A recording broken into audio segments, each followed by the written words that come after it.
The Coalition's commitment to income tax cuts was central to Scott Morrison's campaign. The Prime Minister's budget boasted tax cuts of up to $1,000 for those earning up to $126,000 a year. But the 45th Parliament never passed the package. And with the Parliament unable to be recalled until the election outcome's finalised, there's no chance they'll pass in time for the new financial year. So that really does make very narrow that opportunity to do it before the 30th of June. I think that's very unlikely with the advice I've received. He's now said that the Parliament won't come back and they won't pass the tax cuts, so they might need to wait a year.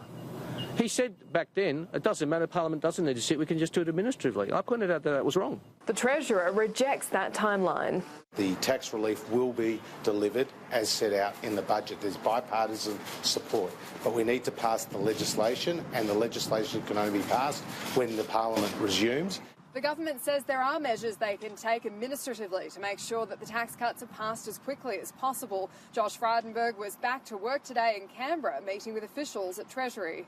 And promises that the tax cuts will be applied retrospectively with the offset to flow automatically. As soon as the legislation is passed, people don't need to put in another tax return. They will ensure that they get the full benefit of that $1,080 for those who are eligible.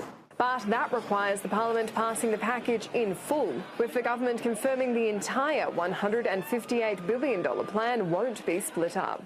It is important that this is dealt with as a package, because we're talking about not just immediate tax relief, but we're also talking about long-term structural reform. And while the Morrison government now has a majority in the House to secure contentious cuts for high-income earners, it's the Senate that could prove the sticking point. But it is a $20 billion decision, and our responsibility is to look at things properly. Annalise Nielsen, Sky News, Canberra.